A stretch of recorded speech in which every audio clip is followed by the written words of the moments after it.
प्रिय विद्यार्थियों, सुप्रभात। मैं अमरकीर्ति पांडे, आपका कक्षा 7 हिंदी शिक्षक। आशा है आप सब स्वस्थ होंगे, सुरक्षित होंगे, सानंद होंगे और अपने अध्ययन में रत होंगे, व्यस्त होंगे। विद्यार्थियों, आज की इस कक्षा में हम सब शब्द भंडार पाठ 11 शब्द भंडार के विषय में, अपठित गद्यांश के विषय में, पत्र लेखन, मुहावरे और निबंध आदि के विषय में अध्ययन करेंगे। तो अधिक समय न लेते हुए सबसे पहले हम लोग चलते हैं पाठ 11 शब्द भंडार।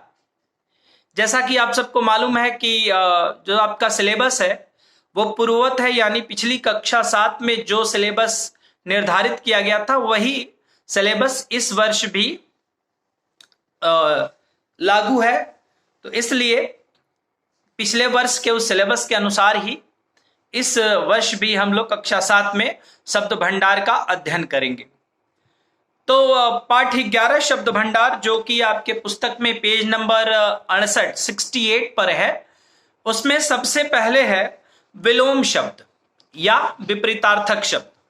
तो विलोम शब्द में शब्द संख्या 1 से लेकर शब्द संख्या 25 तक यह फर्स्ट सेमेस्टर के लिए निर्धारित किया गया है। यानी विलोम शब्द में आरंभ शब्द से लेकर लौकिक शब्द तक, जिसकी संख्या 1 से 25 तक आ रही है, वहां तक यह पहले सेमेस्टर में हम लोग विलोम शब्दों का अध्ययन करेंगे।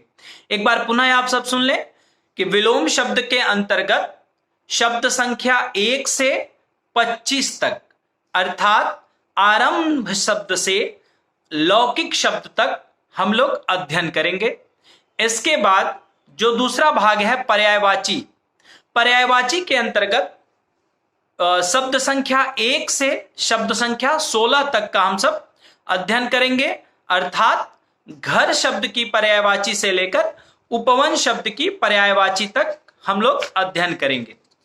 फिर इसके बाद जो तीसरा खंड है यानी ग खंड है, अनेकार्थी शब्द का या अनेकार्थक शब्द का, इसमें हम शब्द संख्या 1 से लेकर शब्द संख्या 13 तक, अर्थात प्राण शब्द से लेकर आस्था शब्द तक के अनेकार्थी शब्द का अध्ययन करेंगे। खंड घ के अंतर्गत, जो कि अनेक शब्दों के लिए एक शब्द है, इसमें हम शब्द या वाक्यांश कहिए, वाक्यांश संख्या 1 से वाक्यांश संख्या 14 तक इसका अध्ययन करेंगे, अर्थात जिसकी उपमा न हो इस वाक्यांश से लेकर जिसे शाप दिया गया हो इस वाक्यांश तक का हम अध्ययन करेंगे।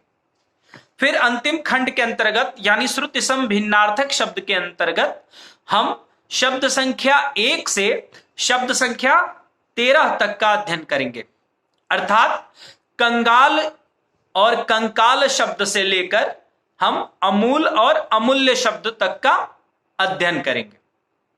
तो यह पाठ 11 शब्द भंडार के अंतर्गत जो आपका सिलेबस है उसके विषय में बताया गया।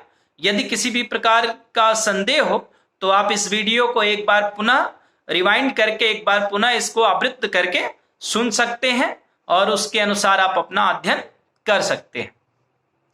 इसके बाद पाठ 12 जो मुहावरा है, इस पाठ 12 में आपके सिलेबस के अनुसार मुहावरा 1 से लेकर मुहावरा 6 तक का हमको अध्ययन करना है। यानी अंग संबंधी मुहावरे से लेकर, जो कि पृष्ठ संख्या 79 पर है, वहां से लेकर हमको नाक संबंधी मुहावरे यानी पृष्ठ संख्या 80 तक जो दिया गया है उसका अध्ययन करना है। इसको एक बार और स्पष्ट कर दे, मुहावरे में जो कि पृष्ठ संख्या 79 पर दिया गया है आपके पुस्तक में, उसमें पहले मुहावरे से लेकर मुहावरा संख्या 6 तक का अध्ययन हमें फर्स्ट सेमेस्टर में करना है।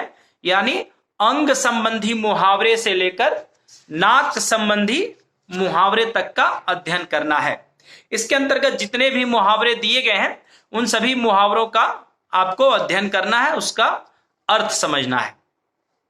फिर इसके बाद अपठित गद्यांश आता है आपके सिलेबस में। अपठित गद्यांश जैसा कि आप जानते हैं, जो कि आपके प्रश्न पत्रों में कहीं से भी दिया जा सकता है, कोई आवश्यक नहीं है कि वह आपका पढ़ा हुआ ही हो। तो उस अपठित गद्यांश के बारे में थोड़ा सा आपको बताना आवश्यक है, क्योंकि कुछ त्रुटियां हो जाती हैं उस अपठित गद्यांश से संबंधित प्रश्नों के उत्तर लिखते समय। तो उसके बारे में थोड़ा सा आप समझ लें कि जब भी आपको परीक्षा में अपठित गद्यांश दिया जाता है और उससे संबंधित प्रश्न पूछे जाते हैं, तो उन प्रश्नों का उत्तर आपको इसका ध्यान रखना चाहिए कि सामान्यतः उस अपठित गद्यांश में होता है। तो बहुत अधिक आपको परिश्रम करने की आवश्यकता नहीं होती है। ध्यान पूर्वक पहले आपको गद्यांश को पढ़ना होता है, उसके बाद नीचे दिए प्रश्नों को आप ध्यान पूर्वक पढ़ें और फिर उन प्रश्नों से संबंधित जो भी उत्तर हैं उन्हें आप ऊपर दिए गए गद्यांश से खोज कर आसानी से लिख सकते हैं। तो यह एक ऐसा प्रश्न होता है जो सरलता से आपको अंक प्रदान करता है। इसमें जो कुछ महत्वपूर्ण बिंदु हैं जो हम सबको ध्यान देना चाहिए, वह समझने की आवश्यकता है कि पहले तो आप अपठित गद्यांश को ध्यान पूर्वक पढ़िए, जिससे आपको यह समझ में आ जाए कि इस अपठित गद्यांश में मूल कथ्य क्या है, मूल भाव क्या है, किस विषय पर यह लिखा गया है लेख। इसके बाद यह भी ध्यान होना चाहिए कि जो भी प्रश्न पूछे जाते हैं सामान्यतः उन प्रश्नों के उत्तर ऊपर दिए गद्यांश में होते हैं, इसलिए आप प्रयास करें कि ऊपर दिए गए गद्यांश से ही आप उन प्रश्नों के उत्तर चुनकर लिखें। फिर इस बात का भी ध्यान दीजिए कि जिस प्रकार से प्रश्न पूछे गए हैं उसी प्रकार आपके उत्तर भी हो, यानी प्रश्नों के अनुकूल आपके उत्तर होने चाहिए। अपठित गद्यांश, जैसा कि अभी हमने आपसे कहा कि कम परिश्रम में आप अधिक अंक अर्जित करते हैं, तो इसमें एक और चीज ध्यान दीजिए कि जब भी अपठित गद्यांश से संबंधित प्रश्न पूछे जाते हैं तो उनके जो उत्तर आप लिखते हैं वो बहुत अधिक विस्तृत नहीं होने चाहिए। सरल भाषा में हो, यानी आपकी अपनी खुद की भाषा में हो, संक्षिप्त हो और स्पष्ट होने चाहिए, यानी जिस विषय से संबंधित प्रश्न पूछा गया है उसी विषय पर आपका उत्तर आधारित होना चाहिए। कभी कभी अपठित गद्यांश से संबंधित शीर्षक आपसे पूछ लिया जाता है, और यही सबसे अधिक विद्यार्थियों से त्रुटि होती है कि कुछ विद्यार्थी शीर्षक लिखते समय पूरे एक वाक्य का शीर्षक बनाकर लिखते हैं। तो सामान्यतः वह पढ़ने में शीर्षक कम, सीख ज्यादा लगता है। तो आपको ध्यान देना चाहिए कि जब भी आपको अपठित गद्यांश से संबंधित शीर्षक पूछा जाए तो उसका जो शीर्षक है वो संक्षिप्त होना चाहिए, कम से कम शब्दों का होना चाहिए।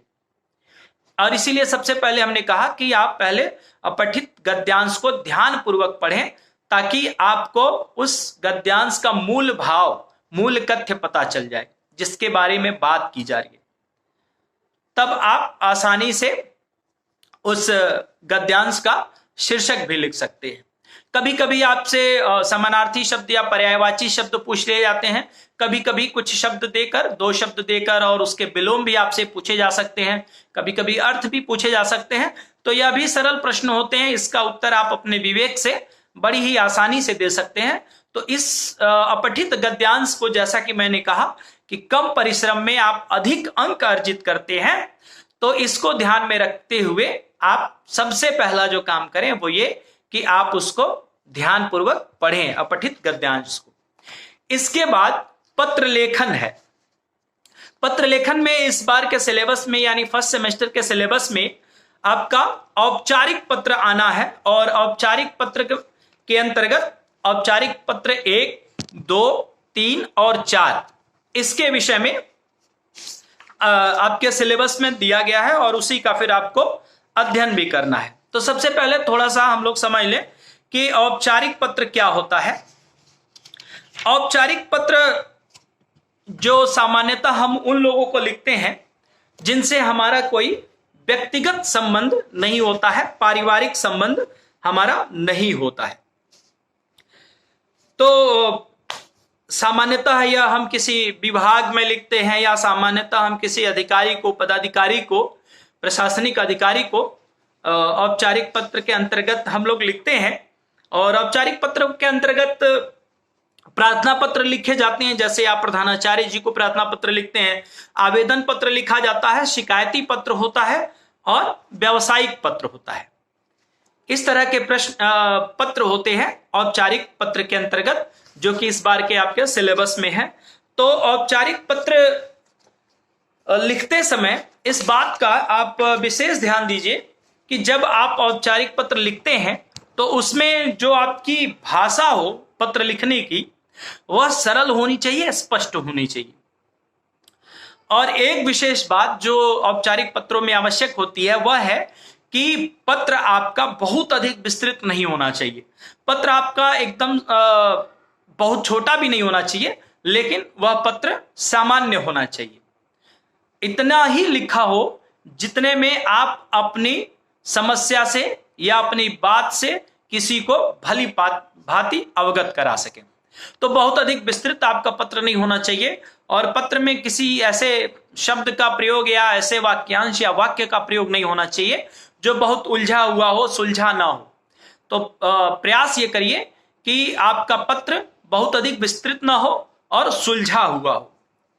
इसके बाद पत्र में जो विषय वस्तु और उद्देश्य जो होता है, यानी जिस उद्देश्य से आप पत्र लिख रहे हैं और उस उद्देश्य से परिचित कराने के लिए जिस विषय वस्तु का आप उसमें समावेश करते हैं, वह आपका योग्य होना चाहिए, यानी स्तरीय होना चाहिए। उस आपके पत्र से यह स्पष्ट होना चाहिए कि हाँ, हम लोग एक पढ़े लिखे लोग हैं और हमने बड़ी ही परिमार्जित शैली में, बड़े ही शुद्ध शैली में और बड़े ही तार्किक ढंग से अपनी बात को रखा है। इसका हमको ध्यान रखना चाहिए। और जब हम इन सब बिंदुओं का ध्यान रखते हैं, यानी पत्र को जब हम स्पष्ट भाषा में लिखते हैं, सरल भाषा में लिखते हैं, बहुत अधिक विस्तृत नहीं करते हैं, भाषा शैली जो हमारी होती है वह आकर्षक होती है, तो निसंदेह आपका पत्र प्रभावशाली भी हो जाता है।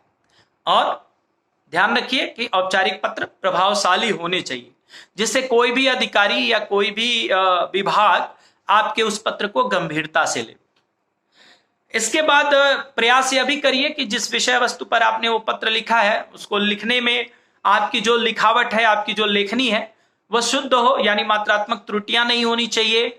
और उसके साथ साथ उसमें जो लिखावट है वह साफ होनी चाहिए, अस्पष्टता जैसी स्थिति नहीं होनी चाहिए। कहीं ऐसा नहीं होना चाहिए कि कोई शब्द या कोई वाक्यांश पढ़ने के बाद समझ में ही ना आए कि किस विषय में, किस संदर्भ में आपने इसको लिखा है। तो वो स्पष्ट होनी चाहिए, साफ होनी चाहिए, सुंदर होनी चाहिए, प्रभावशाली होनी चाहिए। इसके बाद जो पत्र है वो 4 पत्र हैं औपचारिक पत्र के अंतर्गत इस सेमेस्टर में। पहला जो पत्र है वो है कि प्रधानाचार्य को खेल सामग्री की समुचित व्यवस्था कराने का आग्रह करते हुए प्रार्थना पत्र लिखना है। प्रधानाचार्य को खेल सामग्री की समुचित व्यवस्था करने का आग्रह करते हुए प्रार्थना पत्र, यानी आपके विद्यालय में खेल सामग्री यदि नहीं है या कम है या आपके लिए उपयुक्त नहीं है, तो आप उस खेल सामग्री की व्यवस्था कराने के लिए प्रधानाचार्य से निवेदन करते हैं और उसी के अनुरूप आप उनको पत्र लिखते हैं, इस विषय में है। तो जैसे आपके पुस्तक में एक उदाहरण दिया गया है जिसको मैं पढ़ रहा हूं और आप उसको एक बार समझ लें कि सबसे पहले हम लोग लिखते हैं कि सेवा में प्रधानाचार्य जी, लिटिल फ्लावर स्कूल, राप्ती नगर, चरगामा, गोरखपुर। फिर दिनांक हम लोग लिखते हैं, जैसे यदि हम आज का दिनांक लिखे तो 26 मई 2020। फिर उसके बाद हम विषय लिखते हैं। विषय लिखना महत्वपूर्ण होता है क्योंकि औपचारिक पत्रों में विषय इसलिए महत्वपूर्ण होता है क्योंकि हम किसी ऐसे व्यक्ति को लिख रहे हैं जो किसी प्रशासनिक पद पर है या किसी अन्य विभाग में कोई अधिकारी है या विद्यालय के ही अगर प्रधानाचार्य हैं, तो ऐसा मान लिया जाता है कि इनके पास समयाभाव होता है और इनके पास बहुत से काम होते हैं। तो कामों की अधिकता होने की वजह से वह लोग सबसे अधिक जो ध्यान देते हैं वो विषय वस्तु पर देते हैं कि विषय आपने क्या चुना है। अगर विषय सार्थक है तो उस पर और अधिक जो अधिकारी होते हैं वह ध्यान देते हैं। तो विषय लिखना औपचारिक पत्रों में बहुत महत्वपूर्ण है, बहुत आवश्यक है। तो इसको आप लिखेंगे, जैसे विषय आपने लिखा कि खेल सामग्री की समुचित व्यवस्था कराने हेतु प्रार्थना पत्र। फिर उसके बाद आप प्रधानाचार्य को मान्यवर या आदरणीय, कुछ भी इस तरह से जो सार्थक और सम्यक शब्द हैं ऐसे शब्द आप लिखें, मान्यवर शब्द लिखा। फिर आप उसके बाद अपने विषय को लिखते हैं कि सविनय निवेदन है कि हम आपके विद्यालय के कक्षा 7 जो भी सेक्शन है के छात्र हैं। हम अत्यंत विनम्रता पूर्वक आपका ध्यान अपने विद्यालय के खेलकूद के स्तर तथा खेलों के सामान की अपर्याप्त व्यवस्था की ओर आकर्षित करना चाहते हैं। शब्द शैली और भाषा शैली देखिए कितनी सुंदर है, प्रभावशाली है। खेलकूद के सामान के अभाव के कारण हमारी टीमों का पर्याप्त अभ्यास नहीं हो पाता है, जिसके कारण जोनल तथा क्षेत्रीय प्रतियोगिताओं में हमारा स्कूल काफी पीछे रह जाता है। शैक्षणिक तथा सांस्कृतिक कार्यक्रमों के क्षेत्र में हमारा विद्यालय अपने क्षेत्र के सर्वोत्तम विद्यालयों में गिना जाता है। इसमें कोई संदेह नहीं है कि हम लोगों का विद्यालय जो है वह शैक्षणिक के साथ साथ खेलकूद के क्षेत्र में भी एक अग्रणी विद्यालय है। हमारा विद्यालय वह स्थान है जो एक विद्यार्थी का सर्वांगीण विकास कराता है, यानी हर प्रकार के शारीरिक, मानसिक, सभी प्रकार से उसका विकास कराता है। तो शैक्षणिक तथा सांस्कृतिक कार्यक्रमों के क्षेत्र में हमारा विद्यालय अपने क्षेत्र के सर्वोत्तम विद्यालयों में गिना जाता रहा है, परंतु पर्याप्त प्रतिभा होने के बाद भी खेलकूद में हमारा परिणाम निराशाजनक रहता है। आपसे अनुरोध है कि इस बार खेलकूद की सामग्री समय से मंगवाकर उपलब्ध कराने की कृपा करें, जिससे कि इस क्षेत्र में भी हमारे विद्यालय की उपलब्धियां किसी से पीछे न रहें।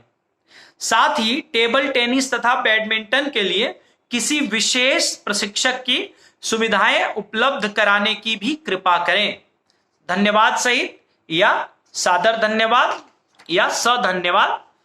बाकी आप ऐसे, चूंकि आप व्यक्तिगत रूप से नहीं, यह पूरे कक्षा की एक तरह से मांग होती है, पूरे कक्षा का निवेदन होता है, तो आपके आज्ञाकारी शिष्य कक्षा 7 सेक्शन जो भी आपका सेक्शन होगा के समस्त छात्र, तो इस प्रकार से की भाषा शैली का प्रयोग आप पत्र लेखन में करेंगे। एक उदाहरण जो आपको बताया गया। उसके बाद दूसरा जो पत्र है वो चरित्र प्रमाण पत्र के लिए प्रधानाचार्य को पत्र है। तीसरा पत्र, आपका मित्र मेधावी है, वह भी आपके विद्यालय में प्रवेश लेना चाहता है, किंतु महंगी फीस होने के कारण वह प्रवेश लेने में असमर्थ है। अपने विद्यालय के प्रधानाचार्य को 20% गरीब छात्रों को प्रवेश देने के लिए प्रार्थना पत्र लिखिए। और चौथा जो आपके सिलेबस के अंतर्गत पत्र लेखन में रखा गया है वह है कि प्रधानाचार्य को पत्र लिखकर बस चालक द्वारा अत्यधिक तेज गति से बस चलाने की शिकायत संबंधी। तो ये 4 पत्र हैं और चारों ही पत्रों में आपको प्रधानाचार्य को संबोधित करके ही अपना विषय रखना है। तो जो एक फॉर्मेट जैसा एक रूपरेखा आपको अभी पहले पत्र में बताई गई, उसी प्रकार से आप बाकी में भी आप उसका पालन करेंगे, निर्देशों का पालन करेंगे। जो विशेष बात है वह यह है कि विषय आप निश्चित रूप से चारों पत्रों में लिखेंगे। जैसे दूसरे पत्र में जो चरित्र प्रमाण पत्र के लिए प्रधानाचार्य को पत्र है उसमें आप विषय लिखेंगे चरित्र प्रमाण पत्र हेतु।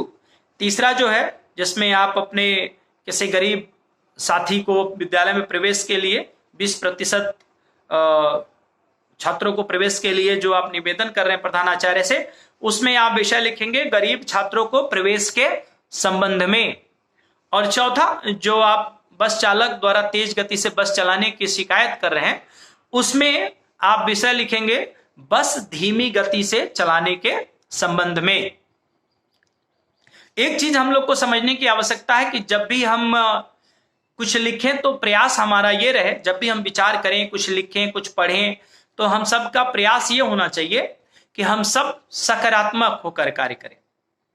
सकारात्मक का अर्थ यह है कि नकारात्मकता से दूर रहें, यानी बस तेज चलाने के संबंध में न लिखकर हम इस रूप में इसको लिखें कि बस धीमी गति से चलाने के संबंध में। तो ये 4 पत्र हैं। इन 4 पत्रों का आप घर पर लिखकर अभ्यास करिए, बार बार अभ्यास करिए। क्योंकि जीवन में बहुत से पत्रों को लिखने का अवसर हम सबको मिल सकता है। तो जो इन कक्षाओं में आप अभ्यास करते हैं, यही आगे चल के आपको पत्र लेखन में कुशलता भी प्रदान करते हैं। तो इसका बार बार अभ्यास करिएगा। फिर उसके बाद अनुच्छेद लेखन है, और इस सेमेस्टर में अनुच्छेद लेखन को रखा गया है। और आपके पुस्तक में कुल 9 अनुच्छेद है। तो अनुच्छेदों की एक जो विशेषता है वह यह होती है कि जिस भी विषय वस्तु पर लिखे जाते हैं, विषय पर लिखे जाते हैं, वह संक्षिप्त लिखे जाते हैं। तो इस अनुच्छेद को लिखना भी समझना भी बहुत सरल होता है, क्योंकि यह संक्षिप्त होता है। आपको बहुत अधिक इसको याद करने की आवश्यकता नहीं होती है। वैसे ये विषय ऐसे होते ही नहीं है कि आप इसको याद करें, आप इसको समझें, ये ज्यादा बेहतर है। तो सबसे पहले अनुच्छेद लिखने के लिए जो महत्वपूर्ण जो बिंदु होने चाहिए, जो महत्वपूर्ण तथ्य होने चाहिए, वो आप समझें कि आपकी भाषा जो है वो सरल होनी चाहिए, स्पष्ट होनी चाहिए और क्रमबद्ध होनी चाहिए। चूंकि इसमें आप बहुत अधिक नहीं लिखते हैं, बहुत ज्यादा विस्तार से आप अनुच्छेद को नहीं लिखते हैं, इसलिए जो आपकी भाषा हो वो सरल, स्पष्ट, विषय से संबंधित और क्रमबद्ध होनी चाहिए। इसके बाद जो आपकी शब्द सीमा है अनुच्छेद लेखन की, वो सामान्यतः 75 से और 100 शब्दों के बीच में होनी चाहिए। यदि आप किसी विषय पर बहुत अच्छा लिख सकते हैं तो थोड़ा आप इस शब्द सीमा को बढ़ा सकते हैं, लेकिन बहुत अधिक विस्तृत नहीं होना चाहिए, नहीं तो वह निबंध जैसा मान लिया जाता है, फिर वो आपका ठीक अनुच्छेद नहीं समझा जाएगा। तो सामान्यतः प्रयास करिए कि 75 से 100, 120 शब्दों तक आपका अनुच्छेद समाप्त हो जाए। फिर विषय से संबंधित जो भी जानकारी है, उस जानकारी को भले ही आप उसको बहुत विस्तृत तरीके से जानते हैं, लेकिन आप उसको संक्षिप्त रूप में लिखिए।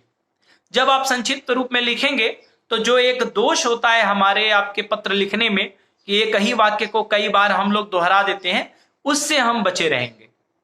तो चाहे जितनी भी जानकारी हो आपको किसी विषय पर, लेकिन आप जब उसके बारे में लिखें तो उसको संक्षिप्त करके लिखें। और जब आप संक्षिप्त लिखेंगे तो महत्वपूर्ण बिंदुओं को ही लिखेंगे, जिससे आपका अनुच्छेद बहुत प्रभावशाली हो जाता है। फिर उसमें अगर आप ये सोचें कि वाक्य में सौंदर्य लाने के लिए या अनुच्छेद को प्रभावशाली बनाने के लिए आप मुहावरों का, लोकोक्तियों का या उदाहरणों का प्रयोग करें, तो यह ऐसा करने से निश्चित रूप से जो आपका अनुच्छेद है वो बहुत अधिक विस्तृत हो जाएगा।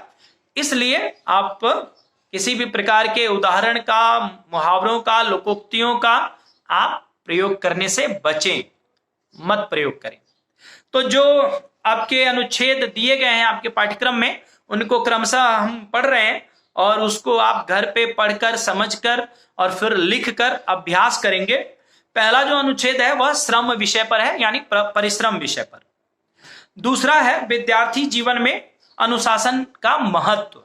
इस विषय पर भी आप बहुत अधिक आज तक पढ़ते आए हैं, कई बार निबंध आपने पढ़ा है, अनुच्छेद भी आप इससे संबंधित पढ़ चुके हैं, तो यह भी सरल विषय है। वनों का महत्व, इससे भी आप परिचित हैं। चौथा जो है वो स्वदेश प्रेम, यानी अपने देश से प्रेम के विषय में। पांचवा प्रातः काल का भ्रमण। स्वास्थ्य को लेकर हम लोग इतने जागरूक होते हैं कि प्रातःकालीन भ्रमण हम लोग करते हैं, तो इस विषय से भी आप पूर्णतः परिचित हैं। यह पांचवा आपका अनुच्छेद है। छठा है अंतरिक्ष में मानव के बढ़ते कदम। जैसा कि आप जानते हैं कि विज्ञान का युग है और वैज्ञानिक युग में मनुष्य नित्य प्रति नूतन अन्वेषण कर रहा है, खोज कर रहा है, और उसी के अंतर्गत अंतरिक्ष की ओर अब मनुष्य ने अपने प्रयास को और अधिक तीव्र कर दिया है। तो उसी से संबंधित अंतरिक्ष में मानव के बढ़ते कदम। सातवां है वह मुलाकात। यह आप कह सकते हैं कि किसी घटना से प्रेरित होकर है कि कभी जीवन में किसी से आपकी मुलाकात हुई, और वह जो मुलाकात है, वह जो भेंट है, वो स्मरणीय हो गई, यानी वो कभी ना भूलने वाली है। तो उसके विषय में आप लिखेंगे। और सामान्यतः इस तरह के जो अनुच्छेद होते हैं वो हम लोग अपने शिक्षकों से संबंधित ही लिखते हैं कि हमारे पूर्व के शिक्षकों ने जो हमको पढ़ाया है, और फिर बाद में कभी वो हमसे मिलते हैं तो उस दौरान आपका क्या अनुभव होता है, उसी के विषय में। आठवां है सह शिक्षा, को एजुकेशन जिसको कहते हैं, जिसमें जिसके अंतर्गत आज आप अध्ययन कर रहे हैं, बालक बालिकाएं जहां एक साथ अध्ययन करती हैं, इसको को एजुकेशन या सहशिक्षा कहते हैं। तो सहशिक्षा यह एक अनुच्छेद है और अंतिम अनुच्छेद है वृक्ष लगाइए प्रदूषण मिटाइए। यह भी बड़ा समसामयिक है। आजकल वृक्षों के लगाने पर कितना जोर दिया जा रहा है सरकारों के द्वारा और अनेक प्रकार के संस्थाओं के द्वारा। तो इस विषय से भी आप परिचित हैं और इस विषय में आप बहुत से प्रयास भी करते हैं। तो यह एक अनुच्छेद है आपका वृक्ष लगाइए प्रदूषण मिटाइए से संबंधित। तो ये कुल आपके 9 अनुच्छेद हैं। और इसके बाद फिर जो पाठ 22 है निबंध लेखन। तो निबंध लेखन के अंतर्गत हम लोग कुल 5 निबंध इस सिलेबस में इस सेमेस्टर के लिए दिए गए हैं और उसका हम अध्ययन करेंगे।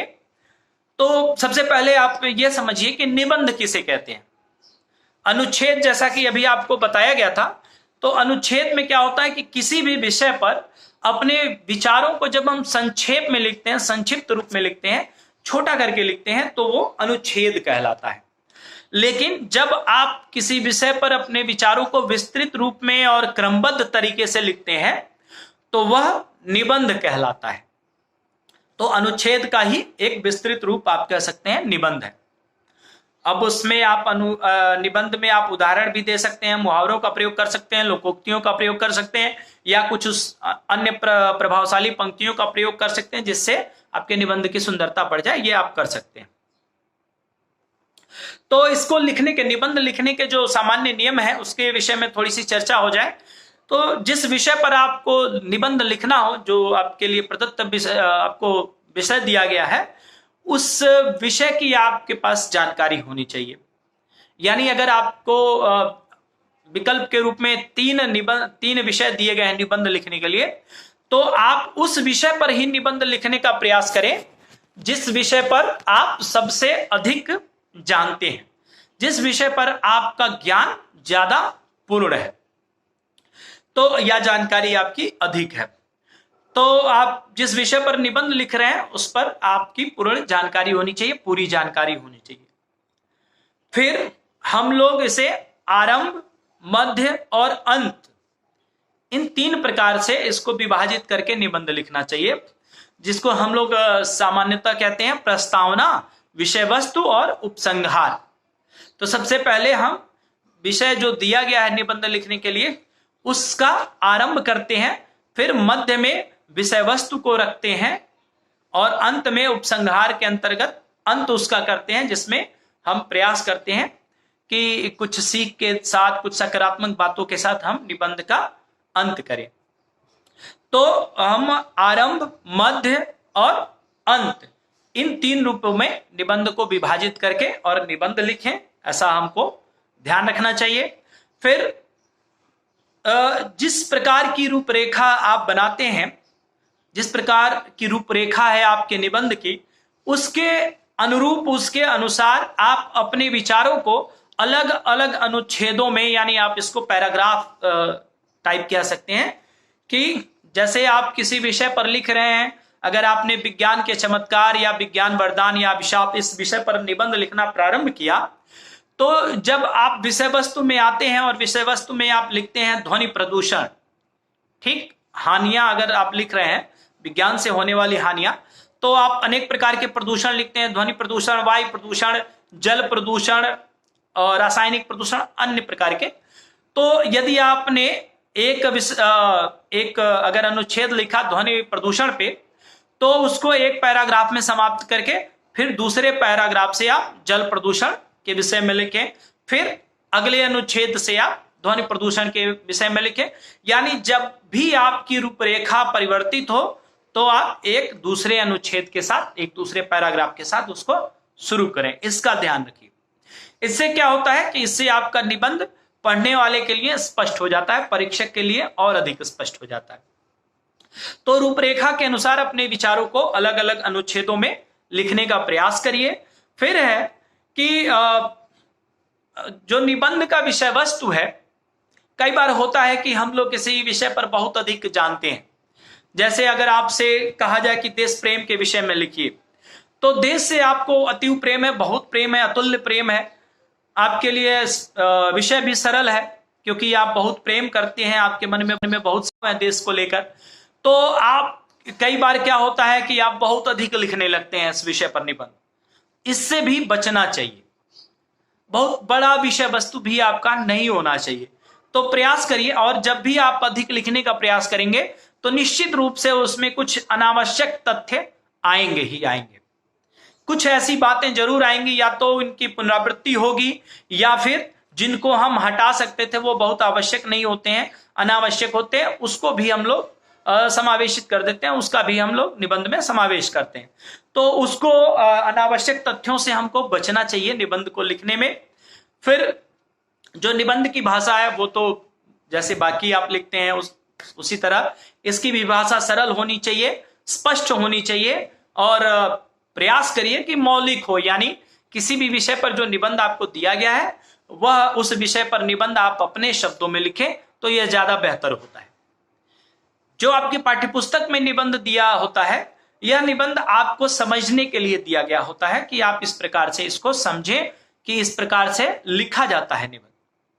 लेकिन परीक्षाओं में आप प्रयास यही करें, या जब भी आपसे पूछा जाए, कहा जाए, तो आप प्रयास यही करें कि आप मौलिक यानी अपने शब्दों में आप निबंध लिखें।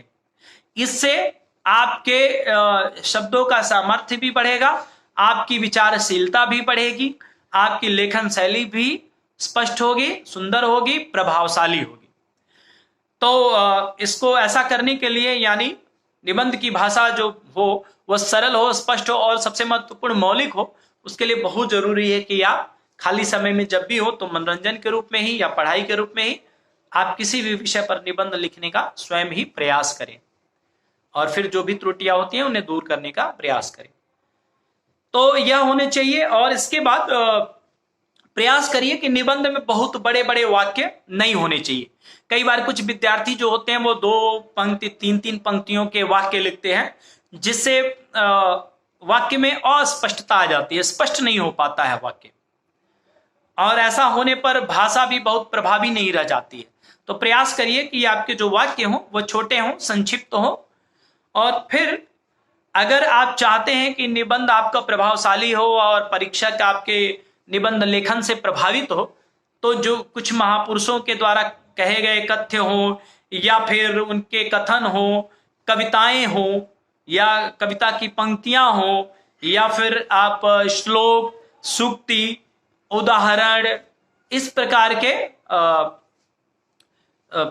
तथ्यों का, इस प्रकार की सामग्रियों का प्रयोग आप अपने निबंध को सुंदर बनाने में कर सकते हैं। यानी प्रयास करिए कि कहीं आवश्यकता हो और आप उस विषय में जानते हो तो कविता की पंक्तियां, श्लोक, सूक्ति, महापुरुषों के कथन, इन सब चीजों का आप उसमें समावेश करें निबंध लिखने में। इससे क्या होता है कि निबंध जो होते हैं आपके वो अधिक प्रभावशाली हो जाते हैं। अब निबंध जैसा कि अभी आपको बताया गया 3 भागों में बांटने के लिए, तो उसी प्रकार से निबंध के 4 जो भाग आपके पुस्तक में बताए गए हैं, शीर्षक, भूमिका, विषय वस्तु और उपसंहार। शीर्षक सबसे पहले ऊपर लिखा जाता है, और आपको ध्यान होगा कि शीर्षक के लिए 1 अंक निर्धारित होता है, और कई बार आप जल्दी लिखने के चक्कर में शीर्षक लिखना भूल जाते हैं, जबकि वो आपके प्रश्न पत्र में दिया हुआ होता है, तो शीर्षक लिखना आप भूल जाते हैं। उसकी वजह से आपका जो 1 अंक होता है उसकी हानि हो जाती। तो सबसे ऊपर आप शीर्षक निश्चित रूप से लिखें, चाहे वह पत्र हो, चाहे वह अनुच्छेद हो, चाहे वह निबंध हो, तीनों के ही शीर्षक आप लिखें। और उसके बाद फिर हम लोग भूमिका शुरू करते हैं, यानी आरंभ शुरू करते हैं। फिर विषय वस्तु यानी मध्य भाग हम लिखते हैं, और अंत में उपसंहार हम लिखते हैं। और उपसंहार के अंतर्गत हम जो विषय दिया गया है उस विषय का सारांश कहिए, यानी पूरे आपने निबंध में अब तक जो लिखा है उसका एक प्रकार से निचोड़ कहिए, उसको लिखते हुए आप अपना मत व्यक्त करते हैं, आप अपने विचार के माध्यम से उससे संबंधित सकारात्मक बातें लिखते हैं। तो जो निबंध आपके इस फर्स्ट सेमेस्टर के लिए निर्धारित किए गए हैं वो है कि पहला है आपका दूसरा जो है दूसरा निबंध जो आपके पुस्तक में दिया गया है पेज नंबर 138 पर, यानी पेज नंबर 138 पर, विज्ञान वरदान या अभिशाप।